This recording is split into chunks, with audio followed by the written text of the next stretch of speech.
கோவையில் பாஜகவின் தோல்வி உறுதி, உளறிய பாஜக அதிகாரி, கடுப்பில் அண்ணாமலை. அதாவது கோவை பரபரப்பு துளிகள் பஞ்சமில்லை, நடந்து முடிந்திருக்கிறது நாடாளுமன்ற தேர்தல். இதில் கோவை தொகுதி தமிழ்நாட்டை கடந்த தேசிய அளவில் கவனம் ஈர்த்துள்ளது. திமுக, அதிமுக, பாஜக இடையே கடுமையான மும்முனை போட்டி நிலவுகிறது. திமுக வேட்பாளர் ராஜ்குமாருக்கு டீசன்ட் இமேஜ், ஆளுங்கட்சி செல்வாக்கு, கூட்டணி பலம் உள்ளிட்ட பல்வேறு சாதகங்கள் உள்ளன. அதிமுக இந்த பகுதியில் மிகவும் வலிமையான கட்சி.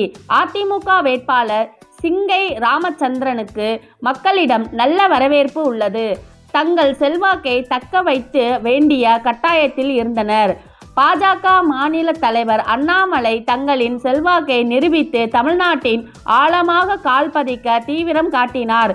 நேற்று காலை முதல் வாக்குப்பதிவு விறுவிறுப்பாக தொடங்கியது. வழக்கம் போல நகர பகுதிகளில் சற்று மந்தமாகவும், கிராம பகுதிகளில் வேகமாகவும் வாக்குப்பதிவு நடந்தது.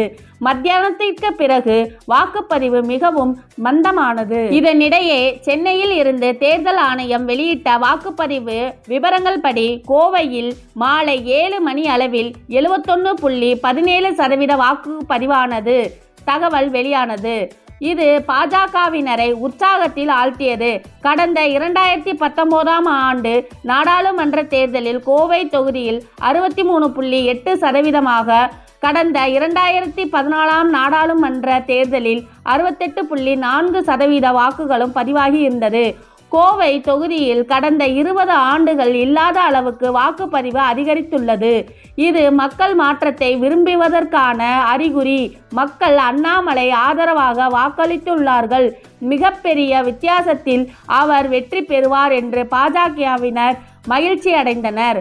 ஆனால் தேர்தல் ஆணையம் வெளியிட்ட புள்ளி விவரத்தில் காலை முதலே குளறுபடி இருந்தது. கோவை மாவட்ட நிர்வாகம் ஒரு தகவலுக்கு சென்னையில் தேர்தல் ஆணையம் வழங்கும் தகவலுக்கும் வேறுபாடுகள் இருந்தது. இது குறித்து மாவட்ட நிர்வாகியிடம் கேட்டபோது, இங்கிருந்து நிமிடத்திற்கு நிமிடம் சென்னைக்கு அப்டேட் செய்து வருகிறோம். அதை அவர்கள் சரியாக கணக்கிடாமல் வழங்கியிருக்கலாம். தாங்கள் வழங்கும் தகவலே உறுதியானது என்று கூறியிருந்தார். அதன்படி மாவட்ட நிர்வாகி இறுதியாக வழங்கிய அறிக்கையின்படி கோவை தொகுதியில் 64.8% வாக்கு பதிவாகி உள்ளதாக கூறப்படுகிறது. இதை சென்னையில் தலைமை தேர்தல் அதிகாரி சத்ய பிரதா சாகு வழங்கிய அறிக்கையில் உறுதிப்படுத்தப்படுகிறது. எனவே இந்த வாக்குப்பதிவின் அடிப்படையில் இது கோவையின் சராசரியான அளவையே எட்டியுள்ளது.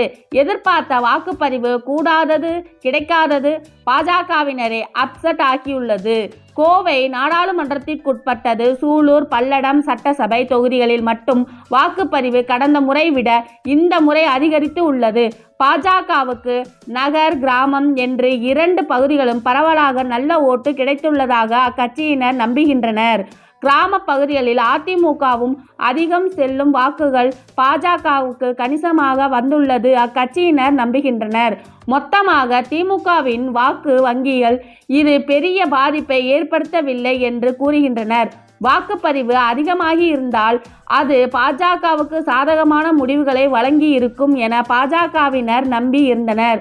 2014 நாடாளுமன்ற தேர்தலில் மோடி மற்றும் பாஜகவுக்கு சாதகமான அலை நிலவிய போது கோவையில் 68% வாக்குப்பதிவானது. அதில் கூட பாஜக சுமார் 40,000 வாக்குகள் வித்தியாசத்தில் தோல்வி அடைந்தது. இந்த முறை வாக்குப்பதிவு சராசரி நிலையில் தான் உள்ளது.